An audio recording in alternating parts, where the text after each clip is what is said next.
ప్రియమైన వాళ్ళారా, ప్రభువైన యేసుక్రీస్తు నామములో ఈ యొక్క ఉదయకాల సమయాన మీ అందరికీ నా యొక్క హృదయపూర్వక వందనాలు తెలుపుకుంటున్నాను. ఈరోజంతా కూడా మీరు చేయబడిన అన్ని విషయాల్లో దేవుని హస్తము మీకు తోడయ్యుండి మీకు జయాన్ని కలుగుజేయునుగాక. దేవునికి ఇష్టమైనటువంటి ప్రార్థన, దేవునికి ఇష్టమైనటువంటి ప్రార్థన అనేటువంటి అంశం మీద ఈరోజు మనము సొలొమోను రాజు యొక్క ప్రార్థన గురించి మనం ధ్యానించుకోబోతున్నామండి. ప్రియమైన దేవుని బిడ్డలారా, మొదటి రాజుల గ్రంథము 3వ అధ్యాయము 5వ వచనం నుండి మనము ఒక సంఘటన మనం చదువుతున్నామండి. సొలొమోను రాజుకి రాత్రివేళ స్వప్నమందు యెహోవా ప్రత్యక్షమవుతున్నాడు. అయ్యా, నువ్వు కోరేది నా దగ్గర అడుగని అంటున్నాడు. ఈయనేం కోరుతున్నాడు? ఒక రాజు ఏం కోరుకుంటాడు? నాకు జయం కావాలి, నా శత్రువుని నేను ఓడించగలిగే బలం కావాలి, నాకు ఐశ్వర్యం కావాలి, నాకు ఘనత కావాలని చెప్పి కోరుకుంటారండి. కానీ ఈ యొక్క వ్యక్తి, ఈ రాజు ఏం కోరుకున్నాడంటే, అయ్యా, నన్ను నువ్వే ఈ యొక్క ఇశ్రాయేల్ దేశం మీద రాజుగా నన్ను హెచ్చించావు, నా జీవితంలో నీ చిత్తాన్ని నన్ను నెరవేర్చావు. నేను నీ చిత్త ప్రకారము, నీ ద్వారా అప్పగింపబడినటువంటి యొక్క బాధ్యతను నీ చిత్త ప్రకారం నెరవేర్చడానికి, నీ చిత్త ప్రకారము ఈ యొక్క దేశాన్ని నేను ఏలడానికి నాకు వివేకము గల హృదయాన్ని దయచేయము తండ్రి అని ప్రార్థిస్తున్నాడండి. ఆయన అడిగింది ఏంటి? నాకు వివేకము గల హృదయం కావాలి, ఎందుకంటే నీ చిత్తానుసారంగా నా యొక్క దేశాన్ని నేను ఏలుబడి చేయడానికి అని చెప్పి ఆయన అడుగుతున్నాడు. ప్రియమైన దేవుడు, ఇలాగిన ప్రార్థించినటువంటి మనవి దేవునికి అది ప్రీతికరమైనటువంటి, ఇష్టమైనటువంటి ఒక ప్రార్థనగా, దేవునికి ఇంపైన ప్రార్థనగా అది మారిపోయింది అనేటువంటి దాన్ని మనం 10వ వచనం మనం చదువుతున్నాము.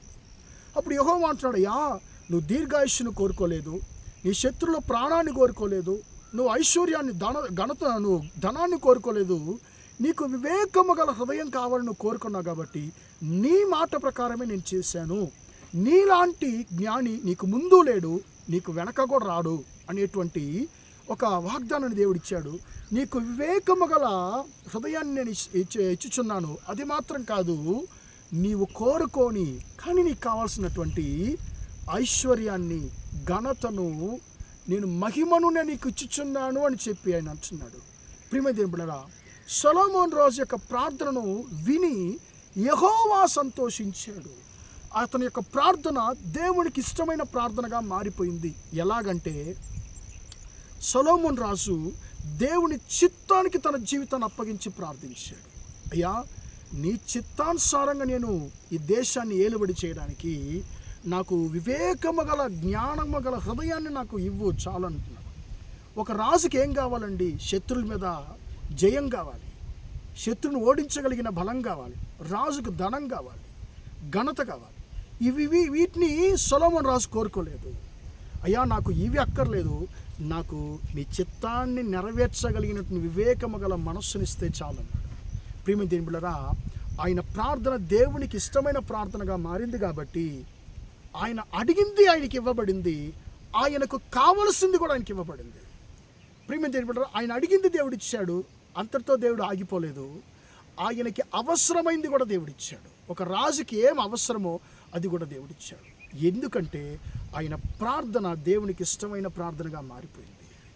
దేవునికి చిత్తానికి అప్పగించి ఆయన ప్రార్థించినప్పుడు ఆ ప్రార్థన దేవుడు ఎక్కువగా ఇష్టపడ్డాడు. ప్రియమైన దేవుని బిడ్డలారా, మన ప్రార్థనలు దేవునికి ఇష్టమైన ప్రార్థనగా మారాలంటే మనం దేవుని చిత్తానికి అప్పగించి ప్రతి ఒక్కదాన్ని, అయ్యా, నీ చిత్తమైతే అది జరిగించు, నీ చిత్తమైతే నాకు ఇవ్వని చెప్పి మనము దేవుని చిత్తానికి అప్పగించి మనం ప్రార్థించినప్పుడు మన ప్రార్థనలు కూడా దేవునికి ఇష్టమైన ప్రార్థనగా మారుతాయి.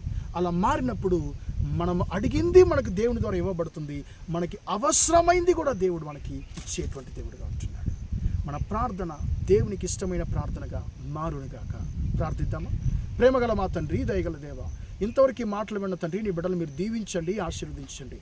సొలొమోను రాజు యొక్క ప్రార్థన తండ్రి నీకు ఇష్టమైన ప్రార్థనగా మారినప్పుడు, అయ్యా, స్తోత్రం తండ్రి, ఆయనకు అడిగింది నీ ద్వారా ఇవ్వబడింది, ఆయనకు అవసరమైంది కూడా నీ ద్వారా ఇవ్వబడిందని మేము గమనిస్తున్నాం తండ్రి. మా యొక్క సహోదరుల యొక్క ప్రార్థనలు కూడా తండ్రి, అయ్యా, నీ యొక్క ఇష్టమైన ప్రార్థనగా మారడానికి కృపదైత్యమని ప్రార్థిస్తున్నాము.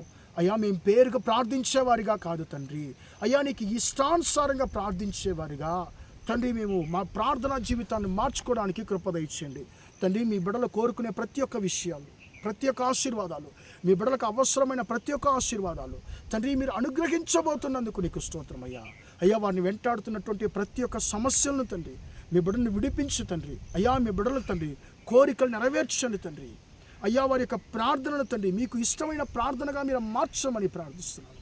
ఈరోజంతా కూడా మా సహోదర సహోదరి చేసే అన్ని విషయాల్లో మీ హస్తం తోడున్న ఆశీర్వదించమని యేసయ్య నామములో ప్రార్థించి అడిగి వేడుకొంటున్నాను తండ్రి.